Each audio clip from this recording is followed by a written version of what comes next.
Welcome to Imaginize World, where we hear from forward thinkers, activists, and sci-fi visionaries. Today I'm with Bill Fischer, an innovation expert at some of the world's top universities. He says that in today's world, active, continual learning is more important than knowing. It's the key to the future.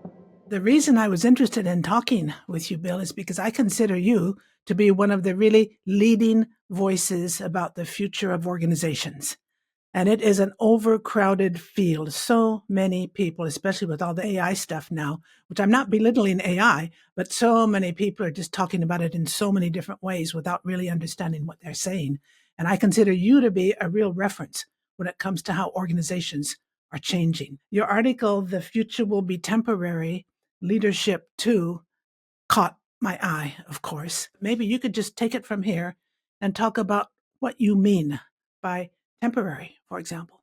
So, first of all, I was struck by the comment that Bruce Springsteen made regarding how he's in an industry where maybe the only industry, in his words, as I recall, where you're still working with the same people you started out with in high school. And I was thinking how unusual that is in today's world, and largely because of the temporary nature of employment. It suggested to me that, I thought, is this a good thing or not?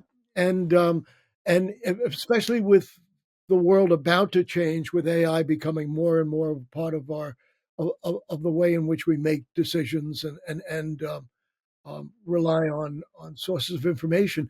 And my sense was that there's a maybe a nostalgic loss, but there's going to be a loss in terms of camaraderie and a loss in terms of tacit knowledge that are shared between humans, not humans and machines. And I thought that we really need to be thinking about, what does this mean? I have to say, I have been profoundly influenced over the years by Warren Bennis, the late Warren Bennis, and a book he wrote with Philip Slater called The Temporary Society. And and he wrote it in the 60s, and I believe it's an extraordinary prediction of the world we seem to be moving into, where work is it's not so much work that's so temporary, but it's the entire basis of work. Its knowledge is considerably more perishable than it's ever been before. And asked myself, what does that mean for the way in which we organize, and what do we do about it? And is there a way of dealing with this? One conclusion I have is that learning is more important than knowing. And we spend a lot of our time, and if you think about how, particularly if you're an academic, how um, our organizations are structured around knowing. But it's really learning that is, I think, the key to the future. And we don't spend a lot of time on that. We assume that people learn naturally, but I'm a case in point where that doesn't happen. It didn't come easy to me, and I think that we need to spend more time thinking about what does learning mean, both at the individual level, but also at the organization level. John Hagel, who you probably know, who was at the Deloitte Center for the Edge for a long time, John's talked about how in industrial societies, scalable efficiency was really the goal, because you had multiple divisions or units or parallel plants, and what you wanted to do was share best practices. But today, he argues that scalable learning is the challenge, and I think that set me off thinking a lot about how does Springsteen's comments relate to the world that I see unfolding in front of us. Is that going in a direction that helps you? Yes. And what did you conclude about Springsteen's comments? Well, unfortunately, I think he's right. I think he's right that the sort of units that we took for granted for so long, where people would work together. So let me stop for a second and back out of that. You asked me in an email, um, to think about what are the things I'm proudest of, and in my career. And a few years ago, when I was leaving IMD, the business school in Lausanne, Switzerland, um, I was asked to put on a seminar to talk about what I had learned. I thought that was a really interesting, sobering experience. And I went back and I took it seriously. I went back and thought about what have I learned and how do I sum up my career? And my conclusion was that my career, such as it is, was based on four pillars, and three of those pillars were no longer either relevant or right. That the world had changed so much since I had started as a PhD student. I really had to question, what do I know and what do I believe and how has that changed over time? And what I discovered was that in the process was that if I look back at what I've done, what I'm proudest of is my relationships with the partners that I worked with. There were five or so partners that I worked with over the course of my career very, very closely. I'm proudest of that. I'm proudest of those relationships, those partnerships, because they were both personally fulfilling, but also because they helped me learn different things than I would have learned normally or linearly, I guess, as normal would have been in those days. And so when I read what Springsteen was saying, I was both envious because I thought, wouldn't that be great to be able to hang around with the same people you started out with? But also to recognize that in a world of gig work, in a world of transitory sort of relationships, because everything is transactional and because our organizations are becoming more platforms than they are places to roost, if you will, you don't want to give up that completely. You want to somehow build into your life some stability in your relationships so that you have trusted sounding boards for the sorts of thoughts you're thinking. Relationships matter, and we can't afford to lose them completely in our organizations. Or if we do, we have to build them into our lives in other ways than we've perhaps done in the past. I asked myself, how am I acting differently in this networked society? And I think if I'm honest and candid, I would say I haven't really made much of an adjustment to a networked society. I'm still doing the things I was doing prior to being in a network society, and sort of filling in around the edges. And I was thinking, well, what does this mean for going forward in organizations? How do we begin to take the changes in the world around us seriously and adapt to them in ways that give us the power to fully exploit the opportunities we have? And I don't think we're doing that. I mean, I think we're seeing our confusion over AI as a sign of that. I think we have not evolved in terms of the way in which we work in our decision making to a point that's compatible with where we are in terms of communications technology and the like. So I think so. That's why Springsteen spoke to me so profoundly. Was besides being a devoted Springsteen fan, I thought he's right. We this is a gift that he has, and somehow we need to rethink relationships both at work and not at work so that we don't lose the benefits of those more than just work relationships, friendships and the like. Does that make sense? It sure does. And since I've retired officially from work, 3 years ago, and I've started now on projects that interest me, and only if they interest me, otherwise I don't do anything. I realized after maybe a year and a half that I was missing the contacts I had. I had had a very active life in France and in Europe. As a consultant, I traveled a lot to different countries and so on. And in France alone, I used to be the chairperson of the annual conference on digital organizations. And then I ran a small group myself, a small, about 20 people. We would meet every month. And some of those people I became really close to, I realized after I stopped having that regular automatic connection with them. And so I've actually made a little list and I'm starting to contact them because I work only remotely now. I'm not traveling, contacting them, getting in touch one by one and catching up. And what struck me is every single one of them is so excited to be back in touch. I think they were probably feeling in their own world that they and I were missing a connection.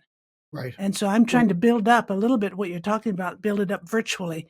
right. And I just started a little while ago, and so far it's working well. What you're demonstrating is really the strength of weak ties. To quote the Yeah. most quoted article.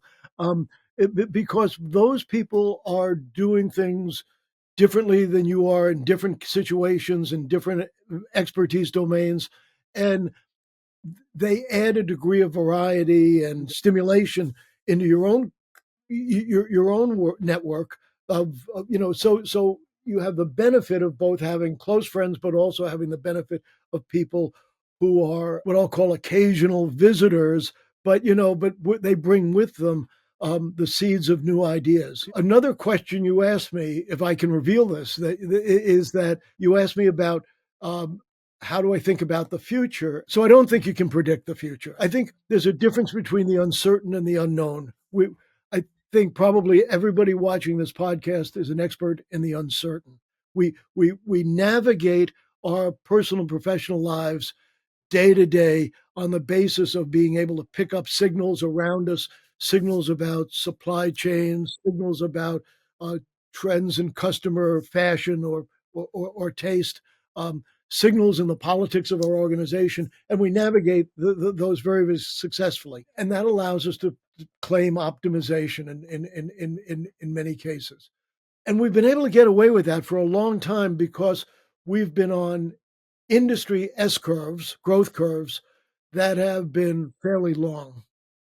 But I think that because of digital convergence and because of the Internet of Things and because of artificial intelligence and because of all this stuff, that globalization, that those curves are getting shorter, that we're having more disruptions in our future, or we will have more disruptions in our future than we've had in the past. And those disruptions take us into the unknown. So we've never done these things before. We probably never thought of them before. We might not even be able to make that transition. That's very different than the uncertain. And I think that um, you can't predict the unknown because we've never been there before. But but I there's two people who have really influenced the way I think about this. One is William Gibson, the science fiction writer who wrote Neuromancer, who said, the future's already here. It's just not evenly distributed. And John Seeley Brown, who also used to be at the Center for the Edge and the Palo Alto Research Center, who says you can't see into the future, but you can see around you. And since our colleagues and friends are in different walks of life, different professions, they're moving into the unknown, the same unknown that we're moving into, at slightly different speeds and from slightly different angles. So by being more observant about what's going on around you, I think you have a better chance to anticipate what's likely to happen to you. And by building networks that expose you to the weak ties that you at least can talk to regularly because you have access to them in that, but who really see the world through very different eyes.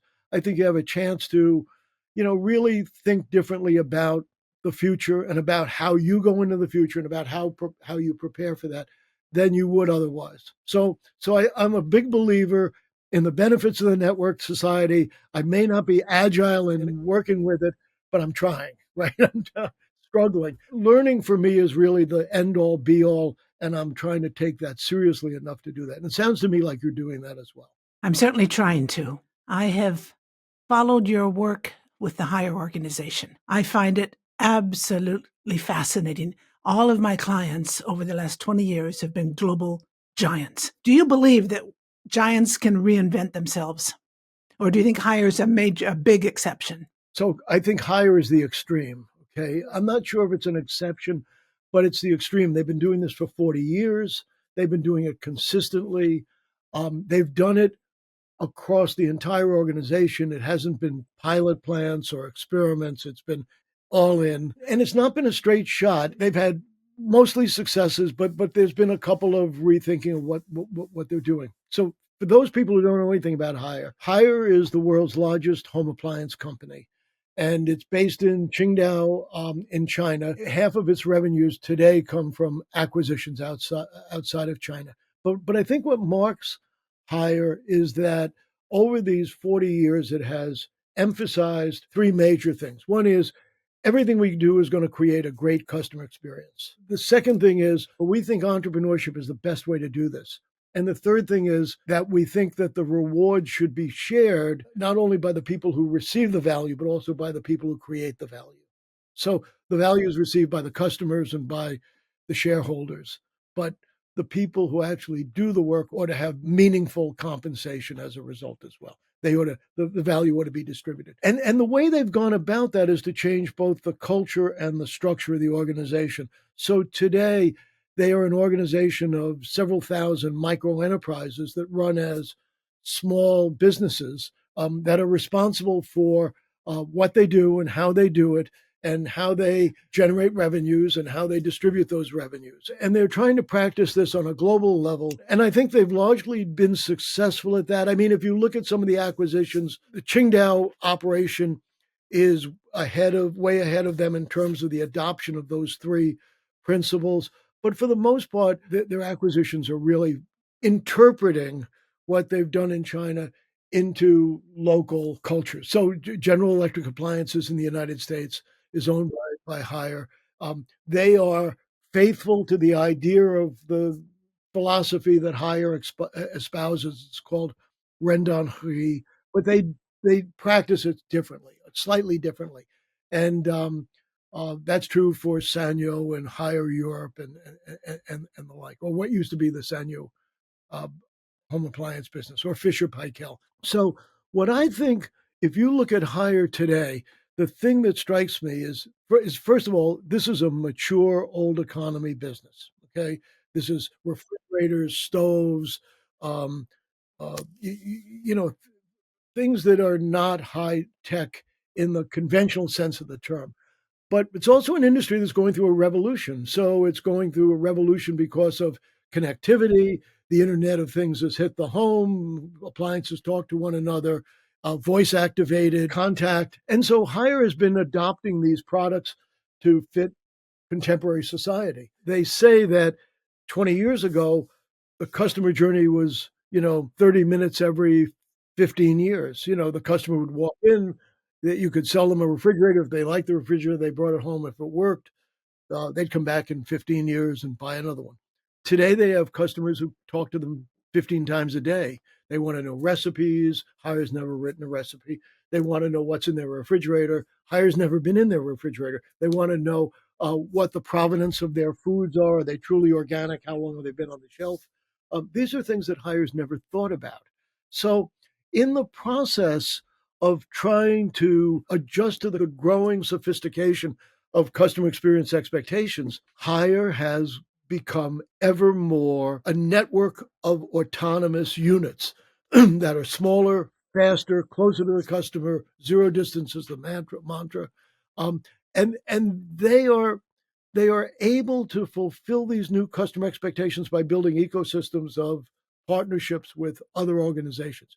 Pretty remarkable. I think it's certainly been commercially successful for Haier, led to more innovation than Haier's ever had before, but it's also quickened the life of Haier. People are more alert, they're more aware, they're more engaged. It's a place where in an old economy industry where people truly are engaged in what they're doing and are benefiting from it in terms of increased bonuses and things of that nature. I'm a big believer in autonomy in the organization, and I think that organizations need to be rethought to be fit for our times. And I think autonomy is a piece of that because it gives the workforce a stake in the action. It gives them a chance to run their own businesses. It fulfills the entrepreneurial dream. Everybody doesn't have to be an entrepreneur, but nobody in Haier can escape the entrepreneurial action. And so I think that this is a model that's interesting, and a lot of other organizations are looking at it now. The one problem, if I can say so, is that when times get tough at a macroeconomic level, organizations instinctively pull back on autonomy. They reduce it. There's recidivism back to command and control. But command and control doesn't work in a fast moving society. So I'm optimistic about autonomy within large organizations, both revitalizing them and becoming more a part of our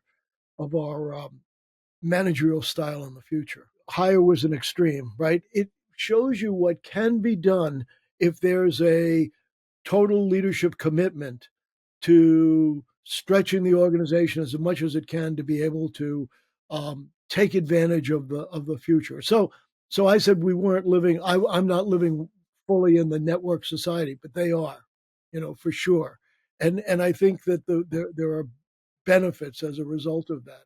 But I don't think they are exceptional, except that they've done it longer and more completely than anyone else. I think they Mm. open up vistas of what could be possible in other organizations. And for someone who teaches, I teach executive education. For someone who teaches executive education, you have classrooms full of executives who are smart and bright and ambitious, and you meet them at the coffee breaks, you meet them at the receptions, you meet them, and they're interesting people in their own right, but not in their organizational setting. In their organizational setting, they are forced to suppress that ambition and energy and interest to the dictates of hierarchy. And so, what I think Hire has done is to try to break those constraints so that those people can be as can actually be at work as good as they have the potential to be. It started at the top in higher, didn't it? It did start at the top. Yes, it started with a man named John Ray Min, who was the a government official, if you can imagine, right, a bureaucrat who moved from the Qingdao municipal government to become the managing director of Hire because nobody else wanted the job. But he was a visionary in terms of what he wanted to achieve, and he was a devoted follower of Peter Drucker, and so he really applied Druckerian logic to the organization.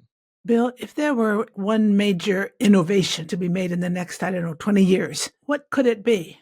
So, of course, I thought of time travel, like everyone else. I'm sure that's come along. But, I thought that really what we need at this point in time is something, and I don't know what it is. It's not time travel, but it's something that restores humility and awe. I think that we are, particularly in the U.S., the beginnings of an oligarch society where we have high tech entrepreneurs who are quite ambitious but self satisfied and the like. And I think we need a healthy dose of humility among our leadership class so that there's a recognition of what it takes to be not only a leader but a follower, and they could work together, and that there's genuine awe in both the technologies that are emerging, but also the potential of human beings to be a part of this. And I couldn't think of what would do that, but I just feel like that's something that's lacking. Maybe it's something that will come somehow through some use of AI that will make leaders stop and think about what they're doing and why they're doing it. Right. Well, stopping and thinking would be a good start. Okay, because I think that we we lack a degree of empathy and reflection, and that is missing in the way in which so many of the leaders that I work with conduct their business. They're good people, or they want to be good people, and they're certainly bright and full of energy. But I do think that there's a place for reflection and thought, um, and being what would be the right word? Recognizing that there's more to this than just market share or shareholder approval. Do you think that climate change and all the things happening around it could be something that would help trigger some of the thinking? Very much so. But my fear is that it will happen retrospectively, rather than I think we have displayed a reluctance or an inability to anticipate and take it seriously what's likely to happen. So I think climate change is the biggest challenge of our time. Although inhumanity to fellow men and women is quickly rising to the same level. But I do think that we need some type of grounding in social values that we've lost somewhere along the line. And the wider scope of climate change, I've interviewed 3 or 4 people from Africa who are really active in trying to make people aware of what's happening, people who are dedicating their lives to it. And one thing I have realized in talking with them is that the impact of climate change is so much more drastic in countries like the ones I just mentioned than in the so-called global north. Yes. And that's Yeah. something that I don't know how the global north and the big companies in the global north will ever understand that. You know, the office that I'm in is my son's office. My son is an infectious disease doctor, and he's just back from Rwanda, where there was a outbreak of Marburg virus, and he's worked with all of the Ebola outbreaks. And I think one of the things that we're seeing is that these outbreaks are my impression is that we're seeing more of these outbreaks, and they're spreading quicker, and they're spreading to urban areas. And I think that one of the ways that climate change will manifest itself in the rest of the world, if you will be through the appearance of more outbreaks and more, infectious diseases at a time when anti-vaxxing is becoming more and more popular, ironically. So I think we're setting ourselves up for, you know, major changes because we're not taking major challenges because we're not taking care of the climate change issues, um, and we are certainly not preparing for the next global outbreak. Is there something that you think the next generation can do that's better than what we're doing now? Yes, almost anything I think would actually fit that. Right. My sense working with young people is not only are they more tech savvy, and by that I mean it's just not the technology stuff, but it's a degree of comfort with experimentation and and thinking about how to convert that experimentation into things that actually make a difference in people's lives. But I also think that they're much more comfortable with diverse societies. I think they're much more comfortable with uh, globalization. So my sense, my hope is that this bubble of populism, which seems to be decoupling the global economy, is temporary. And I think that when our generation, which is, I think, afraid of these things, when my generation, I shouldn't say our generation, my generation, which I think is afraid of this, I think when we pass from the scene, the world will be a better place because I think that the generation that follows will be much more at ease with themselves in a more diverse um, uh, global society. I think that that's my hope, at least. I hope it works that way. But I sort of feel that in what I see going on around me. And if you're in university towns like I am at the moment in Chapel Hill, you can't help but notice that there's much more acceptance of diversity and globalization than than we see at the national level. I gather that you're basically optimistic about the future. Is I'm that optimistic. right? Yes, if we can escape, FDR said, the only thing we have to fear is fear itself. And I think that if we can get past this period where we seem to be afraid of everything, um, whether it's the people down the street who look differently, or the people in another country who are exporting products to us, or uh, our government or our media or whatever, we can get away from that fear. I think we'll be better off, much better off, because I think that we're on the cusp of a world of great opportunity. I think artificial. I'm very optimistic about artificial intelligence as a real accelerator of opportunities. I think about genomics and the revolution taking place in healthcare as being a way of dealing differently, intelligently with chronic disease problems. I just think that yeah, I'm very optimistic, extremely optimistic. But at the moment, we seem to be going through a spasm of reaction of fear and I just can't imagine that it'll last. It'll last to the extent that it lasts. it will last to the detriment of the societies that can't shake it off. Mm. Do you have any sort of last thoughts? One of the things that I think is that one of the people who have influenced me in the way I think about what I do and my work is now deceased Librarian of Congress, Librarian of Congress in the United States, Daniel Boorstin, and who wrote a number of books about the history of how I think science and technology and knowledge changed societies over time. And one of the things that Boorstin wrote was about the difference between explorer mindsets and discoverer mindsets. And he said, or maybe he didn't said, this may have been my interpretation, but Columbus was a discoverer. He set out knowing what he wanted to find.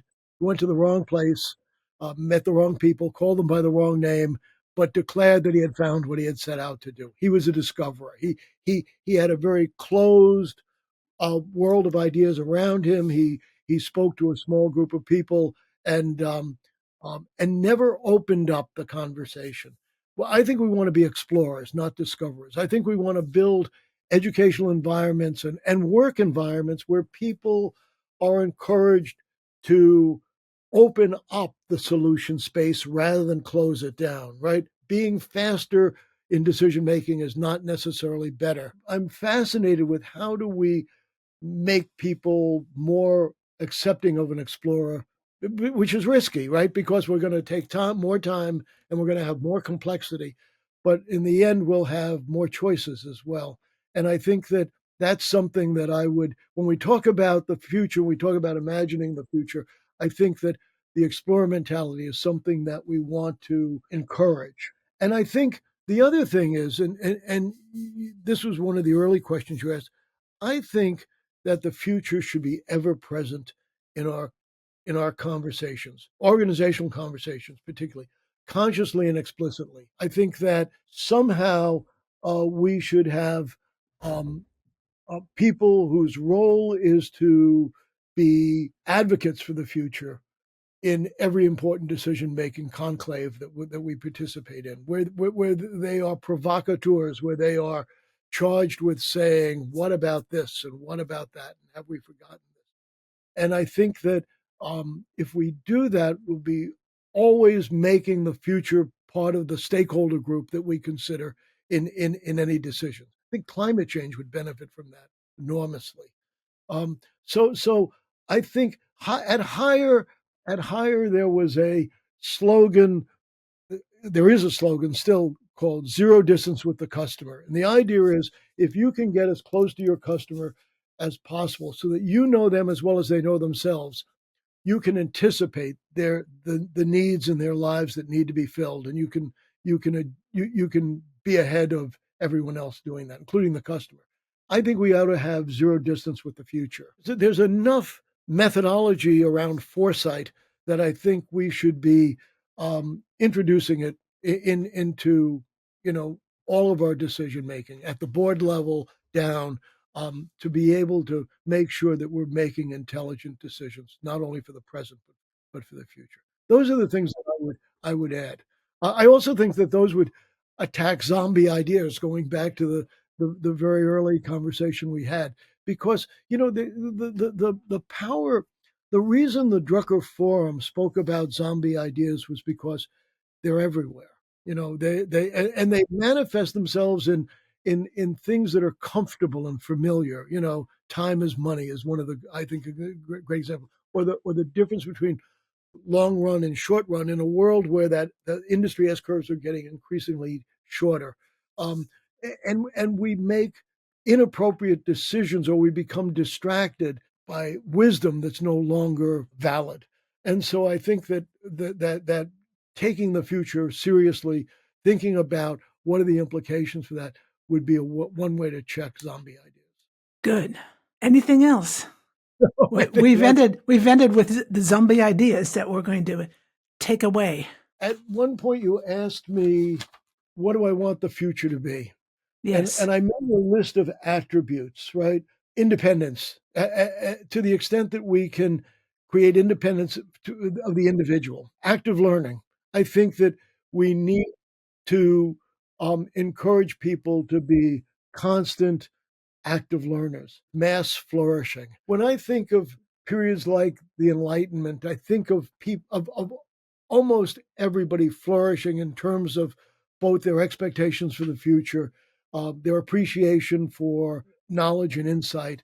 I would hope we would see that both at the societal level, but also within organizations where people are invited in. I feel that that's a liberal type of thing rather than a conservative. I think I'm thinking of expanding mindsets rather than boxing them in. Diversity is a big part of this. I'm a big believer in diversity, not because of political reasons, although I think those are valid, but I'm a big believer in diversity because it gives me an edge in thinking about the world around me. If I can assemble a group that thinks differently, because they have different backgrounds or different experiences or different traditions or different expertise, I'm going to be better off. I'm going to have better ideas. In a race for better ideas, which, my business school background, that the diversity is one way to get an edge. I'm a big believer in global. I've used the term globalization a lot, but I believe globalization is it can be postponed, but it can't be put off. I think that it's relentless, and I think it's good. Well, one of the things I'm proudest of is I was very early involved in the rejuvenation of managerial education in China. I first moved to China in 1980 with my family as part of a U.S. government mission to introduce contemporary managerial thought into the Chinese economy. And then in the late 20th century, I was the president of the China Europe International Business School, which is, I think, today one of, if not the leading business school in Asia, actually, or in the world, perhaps. We're all better off because of that, right? We're all better off because other people learn more. And I think we should pursue that unless we don't have confidence in our own learning and then we want to hold other people back. But I think that goes back to the fear issue, right? So we used to be the home of the brave. I'm speaking from the United States now. We used to be the home of the brave. I don't see that any longer. I think that should be removed from our um, conversation. I think we need to eradicate fear before we can say that. So that's the way I would hope to see the future evolving, and optimism, because the opportunities in the future are extraordinary. I really do believe we're on the cusp of a world of an age of great innovation. Doesn't seem like that at the moment, but I do think we will be there. Wow, inspiring. I That's hope why I, so. that's why I consider you one of the voices of the future, Bill. Seriously, you're pragmatic, and at the same time, you express very high level ideas, but in ways that people can understand and relate to. I hope so. I think that's part of trying to foster learning is to make ideas accessible. Well, thank you very much for your time. Great pleasure to be with you. Well, thank you. I've enjoyed it very much. And I look forward to speaking to you on an ongoing basis.